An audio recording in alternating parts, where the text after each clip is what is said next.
Super semana agora em novembro, começando com uma série de acontecimentos que vão movimentar os mercados e a economia global nesses próximos dias. Temos eleições nos Estados Unidos, temos aí decisão da taxa de juros lá nos Estados Unidos e também aqui no Brasil, e também temos aí algumas promessas do governo em relação a fazer alguns cortes de gastos que não está saindo do papel, vai não vai, com claro, grandes novidades bombásticas aí que não surpreendem a ninguém em algumas estatais aqui do Brasil. Eleições nos Estados Unidos estão movimentando muito os mercados e criando aí toda aquela ansiedade nos investidores pré-eleição. Eu já fiz um vídeo recentemente aqui, o Trump na época tinha uma vantagem um pouco maior, mas atualmente, eu tô gravando esse vídeo na segunda-feira, né, na véspera da eleição, o Trump tá aí com 57% contra 42, 43% da Kamala Harris para vencer aí as eleições norte-americanas, né? A gente vê aqui a distribuição do mapa, isso aqui às vezes muda um pouquinho, desmuda, mas no geral aqui o Trump ainda tem o favoritismo para ganhar essas eleições aqui em 2024, né? Lembrando que a vantagem que ele tinha chegou a ser aqui, ó, na máxima aqui 67% das apostas e probabilidades dele ganhar as eleições, né? Agora que ele deu uma certa corrigida e tá, enfim, né, um pouco menor com 57%. E a gente vai acompanhar durante toda a semana as eleições nos Estados Unidos, que demoram um pouquinho mais do que aqui no Brasil, tá? Tem interesse? Tem aqui vídeo no canal explicando um pouco mais de como é que funcionam as eleições lá. Aí já comenta aí pra mim quem que você acha que vai ganhar as eleições, ou então quem seria o melhor presidente lá nos Estados Unidos, pensando no seu bolso de investidor aqui do Brasil.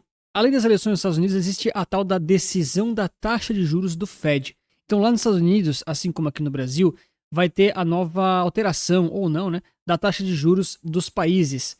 Inclusive, isso seria definido aí na quarta-feira, né, a tradicional super quarta. Porém, de acordo com as boas práticas do mercado, já que tem eleições na terça e na quarta, o Fed vai decidir apenas na quinta-feira as taxas de juros. E aqui a gente tem as probabilidades de acordo com a CME, que é a bolsa lá de Chicago, que faz as apostas direcionais dos investidores através de opções, em relação às probabilidades das taxas de juros. Então o mercado atualmente aqui para 7 de novembro está num consenso de 98% de probabilidade das taxas aqui serem cortadas, tá? Ter um pequeno corte para ficar de 4,5 a 4,75, né? Atualmente está aqui, existe a possibilidade, mas o mercado já está praticamente num consenso de um leve corte de juros. Isso tudo muito provavelmente já foi precificado pelos mercados, não tem muitas novidades.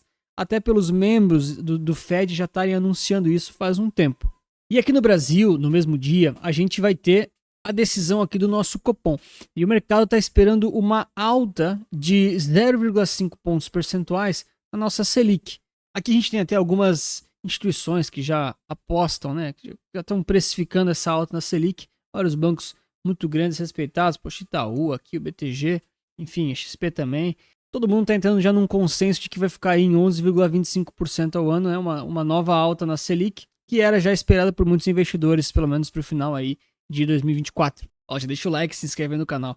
Lembrando que a nossa taxa Selic, atualmente está em 10,75, ela é sempre precificada para que a inflação do Brasil fique o mais próximo possível na meta planejada. Então a gente tem aqui a meta que o Banco Central estima é 3% de inflação ao ano. Nós estamos com 4,42 nos últimos 12 meses. Né? Isso é muito próximo da banda superior da tolerância. Né? Então, nós estamos muito próximos aí do limite da inflação. A inflação precisa baixar, precisam conter a inflação. E o que o governo faz, ele tem várias possibilidades, mas o que ele geralmente faz é subir a taxa Selic. Porque daí o dinheiro para de circular muito no mercado, faz com que ele fique um pouquinho mais parado e a inflação tende a diminuir um pouco. Pelo menos ficar mais controlada aí, né? É lógico que aumentar a taxa de juros ajuda a conter a inflação, só que é um remédio um pouco amargo, não é muito bom, né? Porque acaba travando um pouco o país para algumas atividades, atrasa algumas questões aí de investimentos e, lógico, né, deixa com que a dívida do governo, a dívida pública do Brasil, comece a ficar muito cara para manter. Isso é problemático no longo prazo. O certo mesmo é o governo conseguir cortar os gastos, fazer com que o dólar entre de novo no Brasil, e isso naturalmente vai fazer a inflação baixar.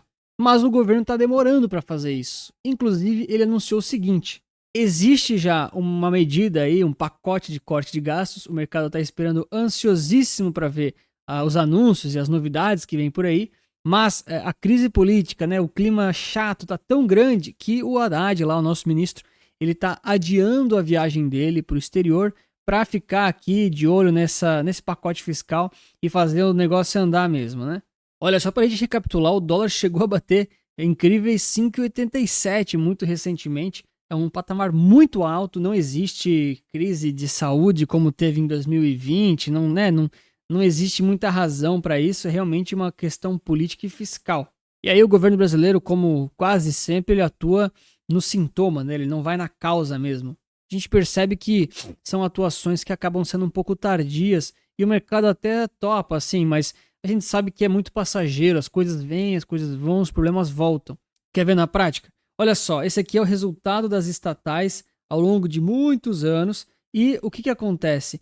A gente teve no primeiro semestre desse ano o maior rombo aqui, o segundo maior da história das estatais do governo, né? Então as estatais elas estão dando prejuízo e as estatais elas são um termômetro interessante para o mercado porque ele usa as estatais, né? O mercado usa as estatais como uma forma de visualizar como o governo está conduzindo gastos, políticas e também estratégias de governar e de fazer negócios. E o que geralmente acontece? Depois de uma série de problemas, vem algumas notícias positivas de corte de gastos, de pacote emergencial não sei do que. Isso é muito comum, isso sempre acontece. E aí surgem bombas como essa daqui. Olha só, Telebrás admite pedalada e prevê rombo de mais de 184 milhões de reais. Então assim, ó, isso aqui é muito recente, tá? Vocês devem estar vendo um dia depois aqui da matéria, quase final da tarde já aqui. Mas quando a gente se depara com essas notícias, assim, se você é investidor novo, não tem muita prática, ó, até tudo bem. Agora, quem entende um pouquinho de Brasil não, né, não se surpreende mais. Isso é muito natural que aconteça de novo, de novo, de novo. E que vai continuar acontecendo. Por isso que essas notícias de que o Haddad vai adiar a viagem, agora vai vir em corte de gastos, cara, isso é muito passageiro, sabe? Ele até vem, né, beleza, vai dar uma segurada aqui. Agora, o que vai alterar a raiz, né, toda a questão de investimentos e políticas de médio e longo prazo do Brasil, tá começando aqui agora com essa atitude do governo? A gente sabe que não. Tipo assim, todo mundo sabe que não. Ninguém espera que as coisas mudaram. E eu não tô falando aqui de direita ou de esquerda, tá? Não importa em quem você votou. Eu sei que você sabe que não é isso que mudou aí a política do Brasil e não é a próxima eleição que vai mudar. Esse é um dos cuidados que você precisa sempre tomar quando monta a sua carteira de investimentos. As pessoas elas vão muito na vibe política e ideológica da coisa, achando que só porque ganhou aquele que você votou, as coisas vão melhorar. Mas não adianta, tem que cair na real.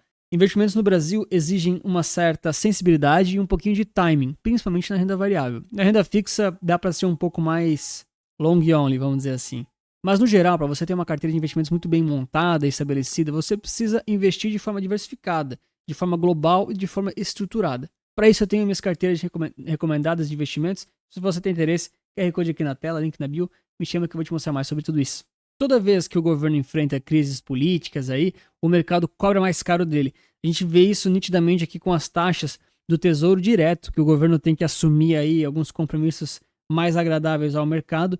E a gente vê taxas como essa, né? Olha só, prefixado já mais de 13% ao ano, superando aqui o 13 confirma. E o Tesouro IPCA+, cara, logo mais isso aqui vai bater 7%, tá? Abrindo janelas aí interessantíssimas para quem sabe gerenciar esses investimentos que variam na carteira, precisam ser calculados aí quando você vai comprar eles no portfólio, mas que são investimentos muito interessantes, em taxas muito boas, historicamente falando, né? Lembrando que essas medidas todas que o governo vai fazendo, elas tendem a dar uma segurada no preço do dólar. Dólar, essa linha mais azul aqui, né? Pegando aqui o período de um ano atrás, nos últimos 12 meses, está subindo aqui 17%, quase 18%. Né? Nosso Ibov aqui está positivo mais 10%. Né? E o SP500 aqui não está dolarizado, tá? É só SP500 mesmo. Está aqui em torno de 32%. Se eu quiser colocar aqui, IVVB11, né, que é o SP500 dolarizado, últimos 12 meses subindo 54%. É assustador. Tudo isso faz com que o Brasil, enfim, esteja sofrendo essa saída de dólares do país, né? Gerando aí um pouquinho mais de inflação, um pouquinho mais de correria, mas abrindo também algumas janelas interessantes de oportunidades para médio e longo prazo, claro. E essas oportunidades todas geralmente estão utilizando ETFs, que são investimentos diversificados, de baixíssimo custo, muito bons para sua carteira. Se você tem mais interesse em saber sobre eles, eu te recomendo esse vídeo aqui em que eu explico que os ETFs são o melhor tipo de investimento para sua carteira e eu te provo ali. Obrigado pelo seu like e lembre-se que investir certo resulta capital.